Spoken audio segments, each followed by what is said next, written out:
Okay, so almost every first-time buyer that comes to us says some version of the same thing.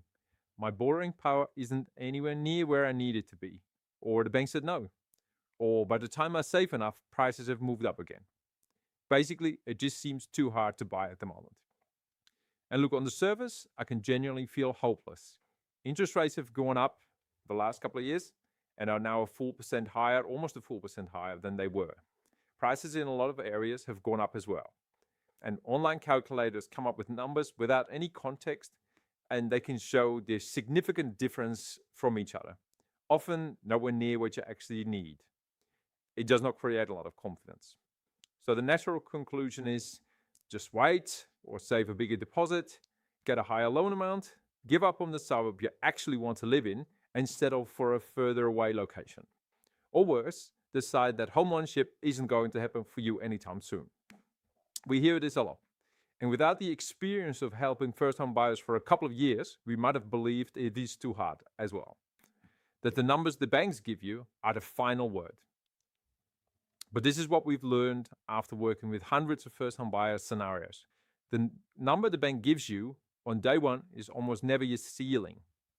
Still, too many people walk into a branch, get an over-the-counter borrowing figure, and take it as gospel. But borrowing isn't fixed. The number isn't fixed.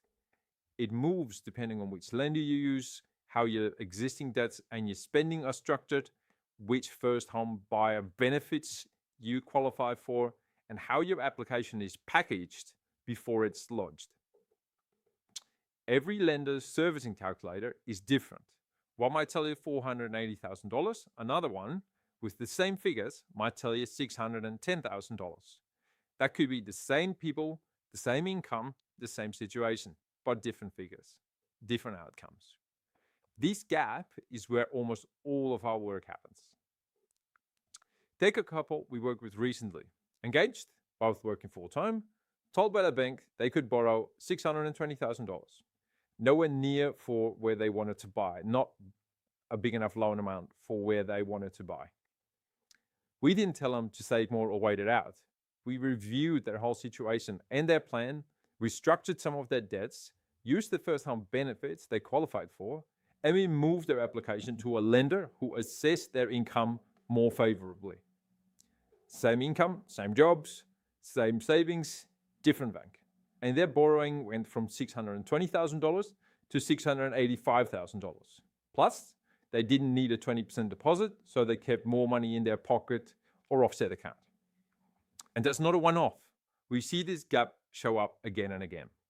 A couple were told they needed to wait another 2 years before they were ready.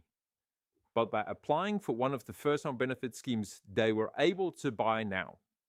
A single buyer was told to wait until prices came off. But we got them in the market within 8 weeks using a guarantor structure. And it's not just luck. It's knowing which levers are actually available to you, which levers are possible.